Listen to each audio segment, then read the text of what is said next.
এবার ঈদে বাড়ি ফেরা উইথ গিয়ার।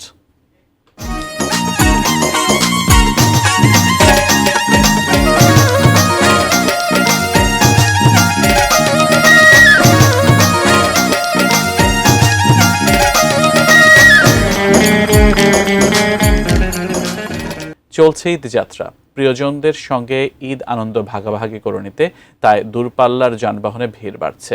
রাজধানীর গাবতলী বাস টার্মিনাল থেকে সেখানকার সবশেষ খবর নিয়ে যুক্ত হচ্ছেন সহকর্মী মনিরুল ইসলাম মিন্টু। মিন্টু, বিস্তারিত জানাবেন। গাড়ি টানে প্রিয়জনের সান্নিধ্যে যাওয়া এবং সেক্ষেত্রে এবারের রোজার ঈদে টানা যেহেতু 9 দিন ছুটি, ফলে বড় একটি সংখ্যক মানুষ এবার ঢাকা ছাড়ছেন। তবে এইটি এবার যেহেতু ছুটিটা অনেকটা ভাগে ভাগে হচ্ছে, ফলে যাদের সুযোগ থাকছে তারা আগে ভাগে চলে গিয়েছেন। এবং আজকে যেহেতু শেষ কর্মদিবস, ধারণা করা হচ্ছে আজকে দুপুরের পরে যাত্রীদের চাপ বাড়বে। তবে সকাল থেকে যাত্রীদের চাপ বলা যায় যে এই গাবতলী বাস টার্মিনালের বেশ কমই রয়েছে। এবং এর কারণ হিসেবে বলা হচ্ছে যে যেহেতু শেষ কর্মদিবস, অফিস শেষ হওয়ার পরে মানুষজন যাবেন অনেকে, আবার গার্মেন্টসগুলো ছুটি হয়নি, ফলে গার্মেন্টস ছুটি হলে সেক্ষেত্রে যাত্রীর চাপ বাড়বে। আমরা লক্ষ্য করছি বিভিন্ন কাউন্টারে কিন্তু অনেকেই বলছেন যে তাদের যে কাঙ্ক্ষিত যে যাত্রীর প্রত্যাশা ছিল সেটি কিন্তু দুপুর পর্যন্ত সেটি হয়নি।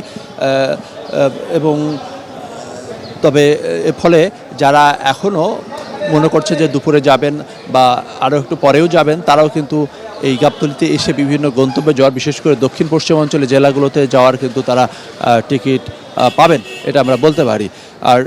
আর এখানে যে ব্যবস্থাপনা রয়েছে সেই ব্যবস্থাপনা নিয়েও যাত্রীদের মধ্যে সন্তুষ্ট রয়েছে। বিশেষ করে এখানে র্যাব এবং পুলিশের আলাদা ক্যাম্প রয়েছে, সেই সঙ্গে এখানে অভিযোগ বক্স রয়েছে। যদি কেউ বাড়তি ভাড়া আদায় করতে চায় কিংবা কোনো ধরনের অপ্রীতিকর ঘটনা ঘটানোর চেষ্টা করে, সেক্ষেত্রে কিন্তু এখানে আইনশৃঙ্খলা বাহিনীর সদস্যদের যে সহায়তা, সেই সহায়তা নেওয়া যাবে। এবং আমরা যদি বলি যে এখান থেকে উত্তরাঞ্চল এবং দক্ষিণ পশ্চিম অঞ্চলের যে জেলাগুলোতে যে সড়ক মহাসড়কও রয়েছে, সেগুলোতেও আসলে এখন পর্যন্ত যানজট বা বড় ধরনের যে চাপ সেটি হয়নি, এমনটি কিন্তু এখানে যারা কাউন্টার সংশ্লিষ্ট এবং চালকরা আমাদেরকে জানিয়েছেন।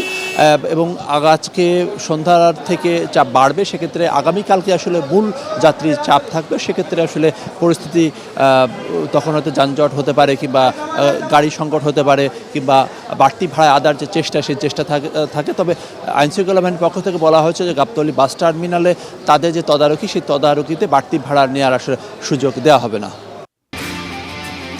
এখন প্রতি চুমুকেই হবে অন্য লেভেলের টেস্ট। গিয়ার এখন পাওয়া যাচ্ছে মাত্র 25 টাকায়। ঈদযাত্রায় ঘরমুখা মানুষকে কিছুটা আনন্দ দিতে গিয়ারের সৌজন্যে বিতরণ করা হয়েছে বিশেষ গিফট হ্যাম্পার।